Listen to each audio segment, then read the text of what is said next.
Saya itu punya kitab makalahnya Abdul Hasan Asyadili yang menjadi Thariqah Asyadili yang terkenal.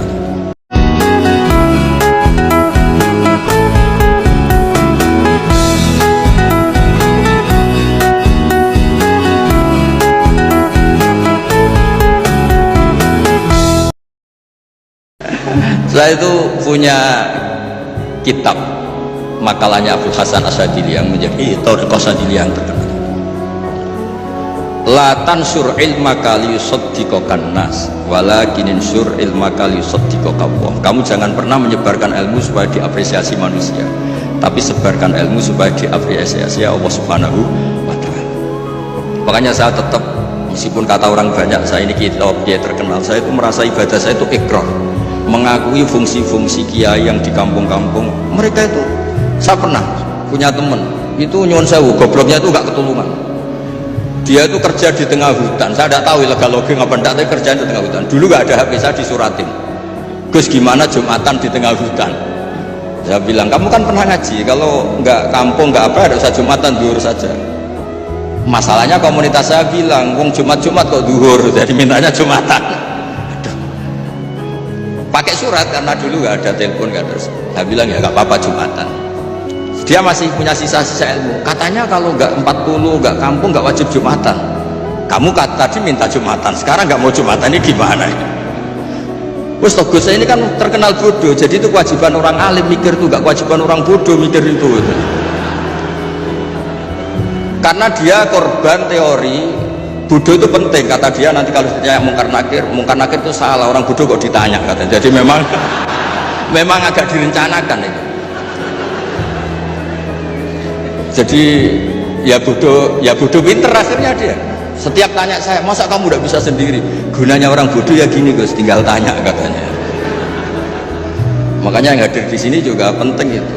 Tinggal minta resep Gus Bak, cara masuk surga, masuk sudah. Gus Bak masuk udah, tidak penting, yang penting resepnya. Nah, akhirnya saya kan nyari-nyari gimana supaya ada Jumatan seperti itu. Nah ini yang terus saya bilang, kamu sama saya itu keren saya, keren kamu. Kenapa Gus? Kamu nanti dikholi karena pendiri masjid. Makanya saya pernah cerita ini sampai kiai itu nangis.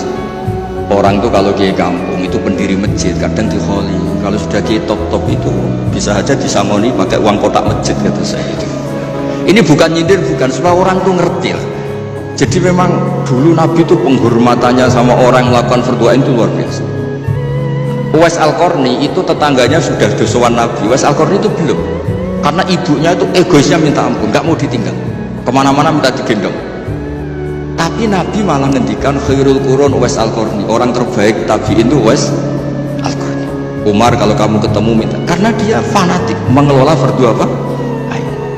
Makanya saya mohon sama alumni UII kalau sudah di rumah di mana-mana itu nggak usah merasa kalah keren sama Pak Fathul Wahid karena jadi rektor. Pak Fathul Wahid di sini itu ya rektor, terus gak banyak yang layani, meskipun dia sopan katanya pelayan, tapi yang layani bawahnya. Gak pernah nyupir sendiri, tetap gak pernah nyupir sendiri, gak pernah buka pintu sendiri, itu dilayani. Tapi kalau kamu di kampung jadi kiai musola terus miskin itu, yakinlah pendiri, statusnya apa? Pendiri, bukan penerus, tapi apa? Pendiri. Pak Fathul Wahid hanya apa? Penerus. Nah itu lah kacaunya kiai kampung setelah tak kasih tahu gitu, memang bener-bener sama saya terus gak sopan. Waduh.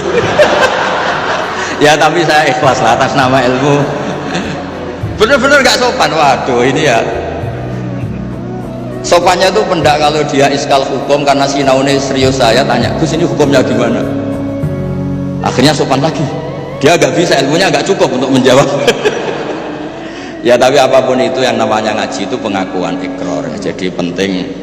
Makanya kan diantara hebatnya Rasulullah SAW itu kata Imam Ghazali, nggak ada pemimpin justru kena khitab wahfid janahaka liman ittaba'aka minal mu'minin. Muhammad, kamu harus merendahkan diri kamu liman ittaba'aka, sama orang yang ikut kamu, sama santri kamu, sama orang yang percaya sama kamu. Kayak apa Allah mendidik kekasihnya. Jadi yang disuruh sopan malah nabinya. Jadi kalau andekan di era modern, Pak Fatul Wahid yang sopan sama mahasiswa itu yang penopang kampus.